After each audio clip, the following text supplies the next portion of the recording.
नमस्कार, मैं हूं वीरेंद्र भारद्वाज और आप देख रहे हैं एक नजर।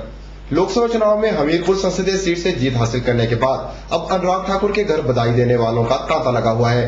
ऐसे में अनुराग ठाकुर अपनी जीत का श्रेय प्रदेश की भाजपा सरकार को दे रहे हैं। वहीं अन्य स्थानों पर हुई हार पर उन्होंने मंथन करने की बात कही। 15वीं लोकसभा चुनाव में हमीरपुर संसदीय सीट पर जीत दर्ज कराने के बाद इन दिनों अनुराग ठाकुर सबकी बधाइयां स्वीकारने में व्यस्त हैं। नवनिर्वाचित सांसद अनुराग ठाकुर ने हिमाचल प्रदेश में 3 सीटें जीतने का श्रेय प्रदेश की भाजपा सरकार को दिया है। अनुराग ठाकुर ने कहा कि आज प्रदेश की वर्तमान भाजपा सरकार जनता के हितों में कार्य कर रही है और जनता ने उसका जवाब अपने मत के रूप में दे दिया है। अनुराग ठाकुर ने कहा कि उत्तर भारत में केवल हिमाचल ही ऐसा राज्य है जहां भाजपा की अच्छी जीत हुई है। हिमाचल प्रदेश में 4 में से 3 सीटें भारतीय जनता पार्टी ने जीती। अगर आप कुल मिलाकर देश का हाल देखें तो जहां कांग्रेस को लोगों का समर्थन मिला, वहीं पर हिमाचल प्रदेश में धूमल जी की सरकार की उपलब्धियों के कारण 4 में से 3 सीटें भारतीय जनता पार्टी ने जीती। और जो 5 बार के मुख्यमंत्री रहे आदरणीय वीरभद्र सिंह जी, वो भी केवल 11,000 मतों से लगभग जीत पाए। मेरा कहना सिर्फ इतना है कि लीड बहुत बढ़िया रही, लोगों का पूरा सहयोग समर्थन मिला और उपचुनाव और आम चुनाव में काफी अंतर होता है। और इसलिए भी बधाई है कि जब 4 में से 3 सीटें जीती तो उत्तर भारत में से केवल हिमाचल की 3 सीटें और पंजाब से 1 सीट आ पाई। उस हिसाब से प्रदेश सरकार की जो कारगुजारी है, जो उपलब्धियां हैं, उन पर लोगों ने अपनी मोहर लगाई है, विश्वास व्यक्त किया है। अनुराग ठाकुर ने कहा कि आज जनता द्वारा लिए गए फैसले से साफ जाहिर हो रहा है कि जनता का रुझान बड़े राजनीतिक दलों की ओर है। एक और जहां वह अपनी 3 सीटों की जीत से खुश हैं, वहीं अन्य स्थानों पर हुई भाजपा की हार पर उन्होंने विस्तार से मंथन करने की बात भी कही। इस पे बहुत विस्तार में आंकलन करना चाहिए कि क्या कमी रही, लेकिन मैं इतना जरूर कहना चाहूंगा कि आज लोग शायद बड़े दलों की तरफ रुझान ज्यादा है। अगर सीटें कम हुई तो जैसे लालू जी की, मुलायम जी की, पासवान जी की, मायावती जी की, कम्युनिस्ट की, इन सब लोगों की सीटें कम हुई और कहीं ना कहीं पोलराइजेशन वोट बैंक की हुई है, उसको देखना विस्तार में चाहिए। अनुराग ठाकुर ने कहा कि प्रदेश में भाजपा के तीनों सांसद हिमाचल के हकों की लड़ाई लड़ेंगे। उन्होंने कहा कि विकास कार्यों में कोई कमी नहीं आने दी जाएगी और प्रदेश सरकार के साथ मिलकर प्रदेश भर में विकास कार्यों को अंजाम दिया जाएगा। निपजित निप्पी, के चैनल, समीरपुर। अब प्रदेश की ग्रामीण जनता को उनके घर द्वार पर ही स्वास्थ्य सुविधाएं उपलब्ध होंगी। इसके लिए सरकार ने ग्राम पंचायत स्वास्थ्य सहायक योजना को शुरू करने का फैसला लिया है। मंडी में आयोजित एक कार्यशाला के दौरान हिमाचल प्रदेश स्वास्थ्य विभाग की निदेशिका डॉक्टर सुलक्षणा पुरी ने इस योजना संबंधी जानकारी दी। बुधवार को मंडी स्थित जोनल हॉस्पिटल के सभागार में स्वास्थ्य विभाग द्वारा महिला ग्राम पंचायत स्वास्थ्य सहायक योजना के तहत एक कार्यशाला का आयोजन किया गया। इस दौरान हिमाचल प्रदेश स्वास्थ्य विभाग की निदेशिका डॉक्टर सुलक्षणा पुरी विशेष तौर पर मौजूद हुई। कार्यशाला में बिलासपुर, मंडी, कुल्लू और लाहौल स्पीति जिला के सीएमओ और बीएमओ ने भाग लिया। कार्यशाला संबंधी जानकारी देते हुए स्वास्थ्य विभाग निदेशिका डॉक्टर सुलक्षणा पुरी ने बताया कि प्रदेश सरकार द्वारा शुरू की गई महिला ग्राम पंचायत स्वास्थ्य सहायक योजना को सफल बनाने के लिए प्रदेश की 1172 पंचायतों में इसे शुरू कर सहायकों को नियुक्त किया जाएगा। तो जो पंचायत हैं, हम शुरू में 1172 ऐसी पंचायत है जहां पर कि हम ये जो महिला ग्राम पंचायत स्वास्थ्य सहायिका है इनको रखेंगे और जो पंचायत हैं उनको ही ग्रांट इन एड मिलेगी और उनको ही ये पूरी एक कमेटी बनी है जिसमें कि उनको ही ये पावर होगी कि वो कैसे रखना है और किसको रखना चाहते हैं, जिसका कि पूरा एक बड़ा ट्रांसपेरेंट जैसा एक क्राइटेरिया है। और इसमें ये रहेगा कि जो ऑलरेडी स्टाफ नर्सेज हैं जिनको ट्रेनिंग मिल चुकी है या जो फीमेल हेल्थ वर्कर्स हैं या जो कि रिटायर्ड भी हो चुके हैं, 65 इयर्स तक एज लिमिट रखी गई है, जिसमें कि ऐसा देखा गया है कि जैसे हमारे सब सेंटर्स हैं तो सही है और हम वर्कर्स की पोस्टिंग करते हैं तो वो वहां जाते नहीं है क्योंकि वो दूर हैं, घर से दूर रहते हैं। पर इस स्कीम के अंतर्गत जैसे कि वो वहीं पर गाँव में वहीं की महिला है तो वहीं पर वो अगर रहेगी और वो सारा कि वो ट्रेंड होगी, बाकी हम उसकी जो है ट्रेनिंग करेंगे, तो जिस वजह से कि वहां पर लोगों को सुविधाएं मिलेंगी।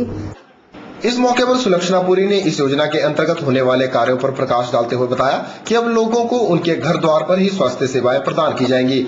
उन्होंने इसे सरकार की एक महत्वपूर्ण योजना बताया। जैसे कि आप देख सकते हैं कि आजकल एक हमारा जैसे टीबी की है, जिसको कि हम कहते हैं डायरेक्ट ऑब्जर्वेशन थेरेपी, वो ट्रीटमेंट दे सकते हैं। जैसे इम्यूनाइजेशन है, वैक्सीनेशन है, उसमें वो हेल्प करेंगी।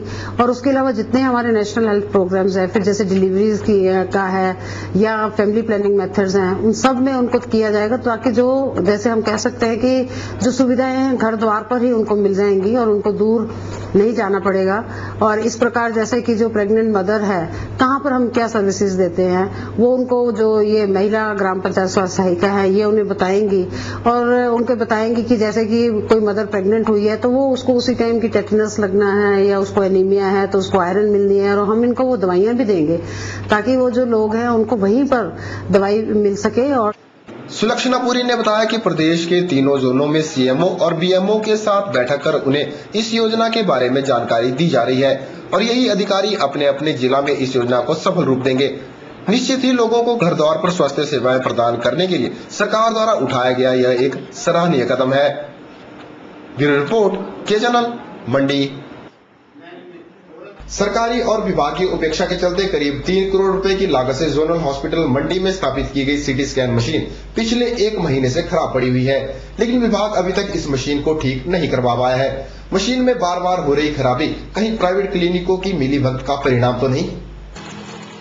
मंडी के जोनल अस्पताल में स्थापित एकमात्र सीटी स्कैन मशीन के खराब होने से एक और जहां दूर दराज के क्षेत्रों से आए गरीब मरीजों को भारी परेशानियों का सामना करना पड़ रहा है, वहीं दूसरी ओर इससे विभाग की कार्यप्रणाली पर भी प्रश्न चिन्ह लग गया है।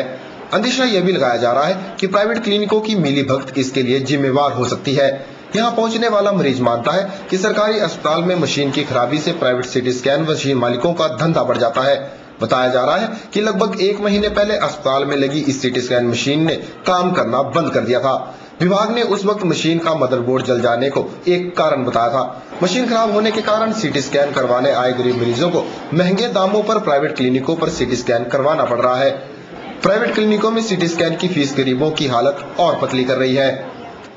सीटी स्कैन के खराब होने की वजह से लोगों को काफ़ी परेशानियां आ रही है और यहाँ ये एक क्षेत्रीय हॉस्पिटल है, यहाँ लोगों को काफ़ी दूर जाना पड़ता है प्राइवेट में, वहाँ काफ़ी भारी ज़्यादा मात्रा में पैसे लगते हैं। लोग गांव के देहाती लोग हैं, इतने पैसे नहीं खर्च कर सकते, तो ये मेडिकल प्रबंधन की भारी गलती है और यहाँ इसको जो है जल्दी से जल्दी ठीक किया जाए। लेकिन मंडी की जो सीटी स्कैन या क्षेत्रीय अस्पताल की मशीन है ये अक्सर ही खराब रहती है, जबकि बाहर जो सीटी स्कैन निजी क्षेत्र में लगी है उसकी खराबी की हमने कोई सूचना नहीं सुनी है।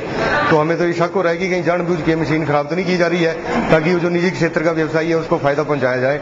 हम चाहते हैं कि ये जो बार बार खराब हो रही है और जो मार्केट जिसने ये सप्लाई की है सीटी स्कैन मशीन यहाँ पर हॉस्पिटल में, तो उसकी रिस्पॉन्सिबिलिटी फिक्स की जाए और जो ऑपरेटर है सीटी स्कैन मशीन के वो भी उसको प्रॉपरली ऑपरेट करें, नहीं तो जो अस्पताल प्रशासन है उसकी जिम्मेवारी निश्चित की जाए इस पे। मंडी जिला की आबादी करीब 10 लाख है और यह हिमाचल प्रदेश के केंद्रीय जोन का अस्पताल है, जहां लाखों की संख्या में मरीज अपने उपचार के लिए पहुंचते हैं। जिस कदर अस्पताल प्रबंधन यहां मरीजों को मिलने वाली सुविधाओं की अनदेखी कर रहा है, उससे लोगों में आक्रोश पैदा होना लाजमी है। बहरहाल विभाग ने इस मशीन को जल्द दुरुस्त करवाने की बात कही है। इसमें नो डाउट पहले इसमें एक बार ट्यूब इसकी खराब हुई थी जो हमने रिप्लेस करवा दी थी 3 साल पहले। अब इसमें जो कैमरे में प्रॉब्लम आई है और एक इसकी जो है यूपीएस में प्रॉब्लम आई है। जैसे कि मैंने पहले बताया कि ये रोगी कल्याण समिति में है, तो इसके चेयरमैन है हमारे डिप्टी कमिश्नर, उनके पास हमने ये चीज डिस्कस कर ली है, उन्होंने इसकी सहमति भी दे दी है। इसका जो है जो एस्टिमेट बताया था इंजीनियर ने आगे 1,23,000 वो भी सैंक्शन कर दिया उन्होंने। यूपीएस के लिए 35,440 रुपये जो कहा था वो भी सैंक्शन कर दिया है। ये अभी 18 तारीख को ही मैं खुद स्वयं गया हूँ और ये हमने उनसे सैंक्शन ली है। इसलिए अभी तक वो नहीं हो पाते क्योंकि ये मशीन के जो इंजीनियर हैं चंडीगढ़ से आएंगे और वो ये कहते हैं जो पार्ट्स आने हैं वो जर्मनी से आने हैं, तो इसमें टाइम लग रहा है। तो जैसे ही हो जाएगा वैसे हम इसे कर लेंगे। उधर 2 महीने पहले भी इस मशीन में खराबी आ गई थी, तब स्वास्थ्य मंत्री डॉक्टर राजीव बिंदल के ध्यान में मामला लाया गया था, जिस पर उस वक्त तुरंत कार्यवाही भी हुई थी। अब एक बार फिर यह मशीन अपनी बदहाली पर आंसू बहा रही है और साथ ही गरीब जनता भी आंसू बहाने पर मजबूर है। ब्यूरो रिपोर्ट, के चैनल, मंडी।